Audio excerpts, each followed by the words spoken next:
Hello everyone, welcome back to your own learning platform eco Vidyarthi gateway to economics. पिछले lecture में हमने consumer equilibrium in one commodity case देखा।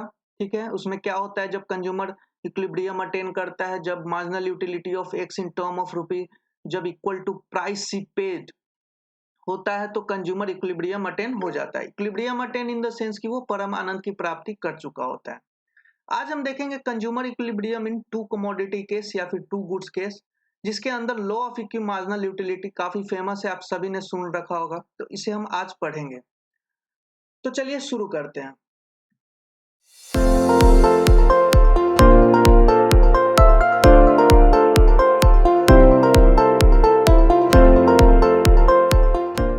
अगर आप नए हैं इस चैनल पे तो सब्सक्राइब जरूर करें। इस लेक्चर की सारी पीडीएफ मैं टेलीग्राम पे प्रोवाइड करा रहा हूँ, लिंक डिस्क्रिप्शन में दे रखा है। तो law of equi marginal utility क्या होता है? जैसे फर्स्ट हमने देखा कि जब वन कमोडिटी केस की जब हमने बात करा तो उसमें क्या इंपॉर्टेंट रोल था? Diminishing marginal utility. जब वन कमोडिटी केस की बात करते हैं तो उसमें diminishing law of diminishing marginal utility का हम चर्चा करते हैं। विदाउट एलडीएमयू मैंने जैसा बता रखा है कि कंज्यूमर इक्विलिब्रियम पॉसिबल ही नहीं था अटेन करना।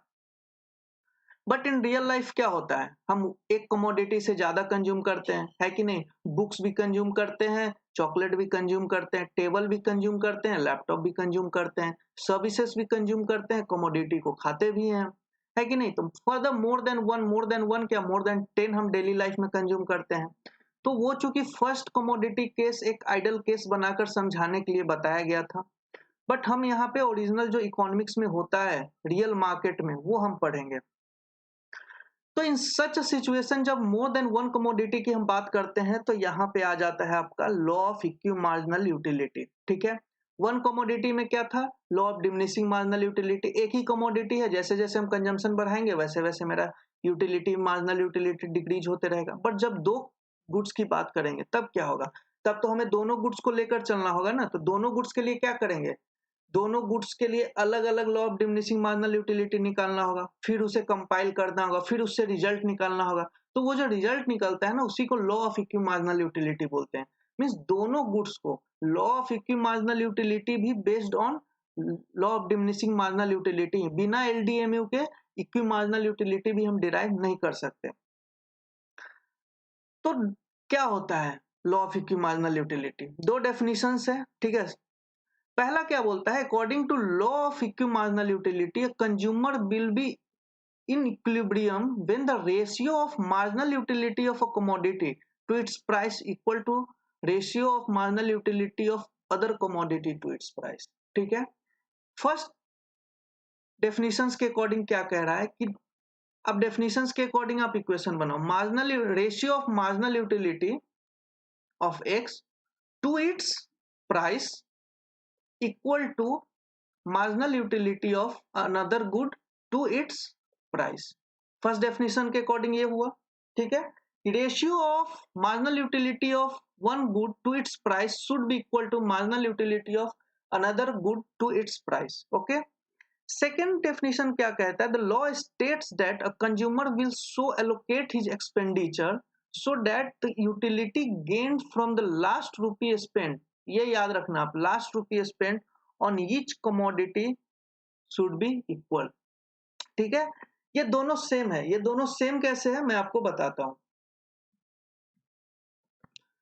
देखो, फर्स्ट डेफिनेशन जो है वो क्या बोला कि marginal utility of x to its price should be equal to marginal utility of y to its price. तो अब हम चलते हैं वन कमोडिटी केस के, हम बेसिक से डिराइव करके चलते हैं। तो वहां पे क्या कंडीशंस था? ये एक्स के लिए, ये वाई के लिए। वन कमोडिटी केस के लिए इक्विलिब्रियम कंडीशन यही था। ओके, तो इसको अगर हम और ब्रेक करते हैं तो ये क्या कह रहा है? M U X upon M U M P X, M U Y upon M U M upon P Y. M U M तो दोनों में कांस्टेंट है ना, क्योंकि एजम्पशंस है कि marginal utility of money constant रहेगा। आप एक्स कंज्यूम करो, वाई कंज्यूम करो, जेड कंज्यूम करो, फलाना ढिकाना जो भी कंज्यूम करो, मार्जिनल यूटिलिटी ऑफ जो मनी है वो तो कांस्टेंट रहेगा। ठीक है, तो क्या हो रहा है कि एक्स के लिए ये x का है, ये y का है। तो फर्स्ट कमोडिटी केस के लिए क्या था, MUX upon MUM should be equal to price of x, MUY upon MUM should be equal to price of y।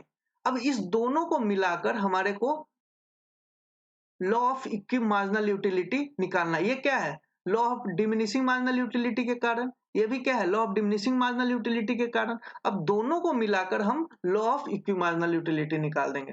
तो क्या करेंगे कि दोनों को क्या होगा, बराबर हमें करना है, इक्वल करना है, क्योंकि क्या कह रहा है कि जो भी लास्ट रुपी स्पेंड हुआ है वो बराबर होना चाहिए दोनों का। तो इक्विलिब्रियम अटेन कब करता है कंज्यूमर, जब दोनों गुड्स में से वो इक्वल इक्वल यूटिलिटी डिराइव कर लेता है, उस टाइम पे वो इक्विलिब्रियम अटेन कर लेता है। तो इसके लिए हम क्या करेंगे, देखिए MUX upon MUM P of x, ठीक है, ये फर्स्ट का है, और इसके बराबर हम कर देंगे MUM अपॉन MUM बराबर P ऑफ y। जब दोनों इक्वल हो जाएगा उस टाइम पे हम क्या करेंगे, मेरा कंज्यूमर इक्विलिब्रियम अटेन कर लेगा। तो इसे हम थोड़ा अरेंज करेंगे कैसे, देखो MUM क्या है आपका, अज्यूम्ड है 1, यहां भी क्या है, अज्यूम्ड है 1। तो क्या हो जाएगा, MUX बराबर P ऑफ x बराबर MUY बराबर P ऑफ y, ठीक है। तो ये क्या हो जाएगा, इसे हम ऐसे लिख सकते हैं कि MUX upon P of x equal to MUY upon P of y, ठीक है। अब हम एक चीज बता रहे हैं कि ये तो MUM यहाँ है, ये भी MUM यहाँ है, तो अगर हम P ऑफ y को नीचे ले आए तो MUM को ऊपर ले जा सकते हैं ठीक है। तो क्या हो जाएगा, यहाँ MUM आ गया, प्राइस नीचे आ गया, और ये क्या है आपका अज्यूम्ड है 1। आप यहाँ पे 10 भी ले सकते हो, वो क्वेश्चन पे डिपेंड करता है या बुक्स में कि 1 दे रखा है या 10 दे रखा है। तो बेसिकली क्या हो गया कि MUX upon price of x बराबर MUY upon price of y बराबर MUM। तो ये जो हमने दिया, ये जो इक्वेशन हमने निकाला, ये आपका सेकेंड डेफिनेशन बता रहा है, ठीक है। और सिर्फ इतना जो है ये आपका फर्स्ट डेफिनेशन बता रहा है, दोनों सेम ही है, इसमें MUM लगा दिया। तो ये है फर्स्ट डेफिनेशन, ये है सेकेंड डेफिनेशन। तो सेकेंड डेफिनेशन क्या कह रहा है, देखिए the law states that a consumer will so allocate his expenditure, जो भी इसका इनकम है, वो जो भी खर्चा कर रहा है, so that the utility gain from last rupee spend on each commodity is equal. क्या कह रहा है कि वो जो लास्ट रुपी स्पेंड करा हर गुड्स के ऊपर, उसने जो एडिशनल, मार्जिनल क्या होता है, एडिशनल, तो उसने जो एडिशनल यूनिट ऑफ रुपी जो उसने कंज्यूम स्पेंड करा एक्सपेंडिचर पे, उससे क्या यूटिलिटी वो डिराइव करा from x and from y, that should be, that must be equal, तभी हम इक्विलिब्रियम अटेन कर पाएंगे। तो ये क्या है, MUM एडिशनल मनी, ठीक है। तो ये लास्ट कंज्यूम करा हमने MUX पे, लास्ट हमने कंज्यूम करा MUY पे, ठीक है। तो ये क्या हो रहा है, ये दोनों का बराबर आ रहा है, मीन जो marginal utility of x in term of rupee equal to marginal utility of y in term of money equal to be spent money additionally. जो हमने एक एडिशनल मनी स्पेंड किया, जो हमने एक एडिशनल रुपी को स्पेंड किया, उससे जो marginal utility from consuming x and from consuming y जो आया, वो मेरा इक्वल हो गया, और वो क्या है, वो एडिशनल मनी के बराबर हो गया। तो ये क्या है, law of equi marginal utility हो गया, ठीक है। तो यही आपका law of equi marginal utility क्या कहता है कि the ratio of marginal utility of x to its price should be equal to marginal utility of y to its price। second definition क्या कह रहा है कि the expenditure made by last spent rupee, we spent last rupee on x and y should be equal, the utility we derive from last rupee spent on the expenditure on x and y should be equal। जो last rupee हमने x पे spend किया, जो हमने y पे spend किया, अगर वो दोनों बराबर आ जाता है, जैसे आप ये समझो कि आपने कोई कंज्यूम कर रहा है, तो एक एडिशनल मान लो 5 रुपया हमने एक चॉकलेट खरीद लिया, मान लो ये x है, 5 रुपए का हमने पेन खरीद लिया, ठीक है। तो जो ये एडिशनल मनी है 5-5 रुपए जो स्पेंड किया, अगर हम दोनों से अगर हम दोनों से इक्वल यूटिलिटी डिराइव कर लेते हैं, समझे, अगर दोनों से हम इक्वल यूटिलिटी डिराइव कर लेते हैं, मतलब कि 5 इक्विलिब्रियम का क्या कंडीशन है कि 5 रुपए हमने खर्च करा तो कितना 5 रुपए हमें मिलना चाहिए, बताया था ना मैं। Marginal utility of x in term of money should be equal to price of x, one commodity case. तो एक्स अलग अलग सोचो कि 5 रुपए हमने एक्स पे चॉकलेट खरीदा तो क्या हो रहा है कि चॉकलेट से हमें 5 रुपए की यूटिलिटी मिली।